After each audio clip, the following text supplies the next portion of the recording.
पहले आप सोचो, कब आखिरी बार आपने किसी को मना किया था और फिर उसके रिएक्शन से बचने के लिए आपको समझाना पड़ा, या किसी ने कुछ अनफेयर मांगा और आप अपनी पीस को सैक्रिफाइस करके उसे खुश करने चले गए। अगर याद आ गया तो बस अब आप तैयार हैं इस वीडियो को देखने के लिए। Part 1, why you are so nice. सुनो, सबसे पहले क्लियर कर लो कि इसमें तुम्हारा कोई फॉल्ट नहीं है। बचपन में कुछ ऐसा हुआ, तुम्हारे पेरेंट्स या टीचर्स या दादा नानी ने कहा होगा, अरे तुम इतने गुस्से में क्यों रहते हो, थोड़ा अच्छे से पेश आया करो। वो क्या समझेंगे, थोड़ा विनम्र रहो। देखो वो क्या कह रहे हैं कि तुम बिल्कुल भी फ्रेंडली नहीं हो। तो आपने अपनी ये रियल फीलिंग हाइड कर दी, अपना ओपिनियन सॉफ्टन कर दिया, अपनी बाउंड्रीज रिमूव कर दी। क्योंकि जब आप नाइस बनते हो तब सब खुश रहते हैं, तब आपको लव एंड एक्सेप्टेंस मिलती है। रियल लाइफ में भी तुमने देखा होगा, ऑफिस में बॉस कल और थोड़ा ओवरटाइम कर दें, तुम्हारे दिल में है नहीं मुझे आराम चाहिए, लेकिन तुम कहते क्या हो, हाँ सर ठीक है। ये सब क्यों? क्योंकि बॉस को डिसअपॉइंट करना ऑकवर्ड होगा या उसको कुछ और बहाना देकर संभालना पड़ेगा। कमेंट करके बताना। ये हो गया तुम्हारे नाइस होने का रीजन। अब बात करते हैं part 2, what this niceness is actually costing you. देखो, जब तुम अपने गुस्से को, अपने सच को, अपने लिए जरूरी नो को अंदर कैद कर देते हो तो वो गायब नहीं होता, वो अंदर बैठकर घूम रहा है और कहीं ना कहीं तो लीक होगा ही। तुम्हें ऐसे नहीं समझ आएगा।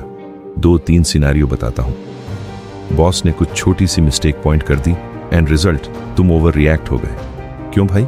क्योंकि तुम्हारी अंदर जो कैद फ्रस्ट्रेशन है वो निकलेगी। एक और एग्जाम्पल देखो, बस मैच करते रहना, और जो भी जिस सीन को लिंक कर पा रहा है बस लाइक करते चलो।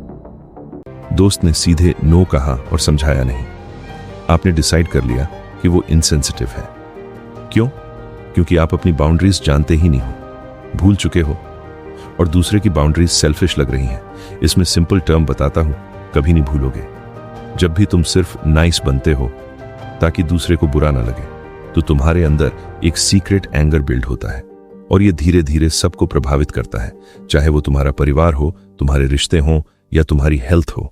देख लेना, दिख जाएगा कहीं ना कहीं। खुद ऑब्जर्व करके देखना तुम।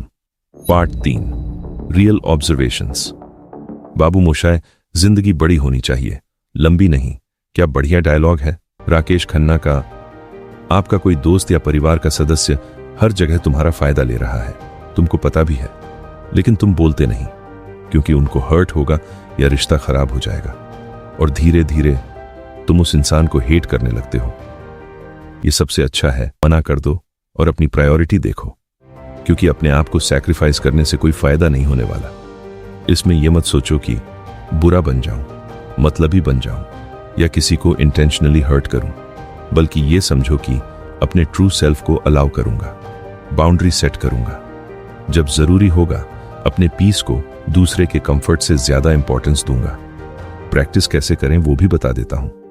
जब कोई फेवर मांगे और नो बोलना अजीब लगे, पुराना तरीका, हाँ हाँ कर दूंगा। नया तरीका, नहीं मुझे अभी बिल्कुल टाइम नहीं है, तू किसी और से पूछ ले। क्या होगा? उस बंदे को ऑकवर्ड लगेगा, वो सोच सकता है तुम सेल्फिश हो, लेकिन ये उसका प्रॉब्लम है, ना कि तुम्हारा। और अगर तुम सच बोल रहे हो तो तुम विलन नहीं हो, तुम ईमानदार हो। मैं तुम्हें बस ईमानदार होने को बोल रहा हूं।